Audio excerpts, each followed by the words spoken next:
தமிழ்நாட்டில் வக்ஃபு திருத்த சட்டத்தை அமல்படுத்த மாட்டோம் என முதலமைச்சர் வெளிப்படையாக அறிவிக்க வேண்டும் என விடுதலை சிறுத்தைகள் கட்சி தலைவர் திருமாவளவன் வலியுறுத்தியிருக்கிறார்.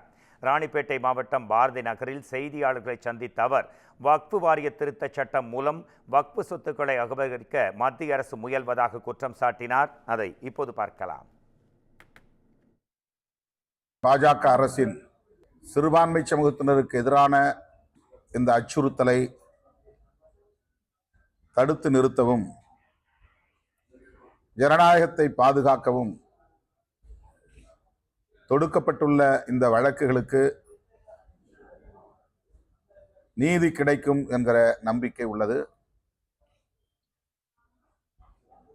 வேறு எந்த மதத்திலும் தலையீடு செய்யாத பாசிச பாஜக அரசு இஸ்லாமிய மதத்தின் சொத்து நிர்வாகத்தில்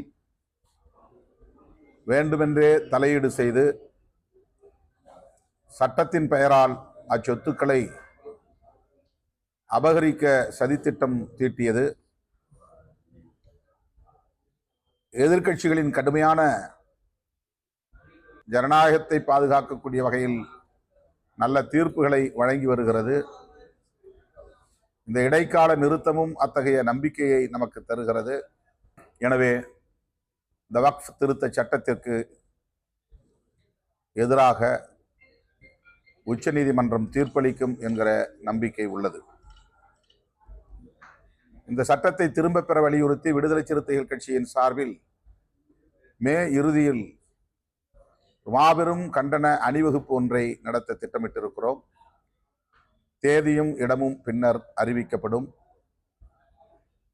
அதேபோல அண்டை மாநிலங்களில் ஆந்திரா, தெலுங்கானா, கர்நாடகா, கேரளா ஆகிய மாநிலங்களிலும் விடுதலை சிறுத்தைகள் கட்சியின் சார்பில் இந்த திருத்த சட்டத்தை எதிர்த்து கண்டன ஆர்ப்பாட்டங்களை நடத்த உள்ளோம்.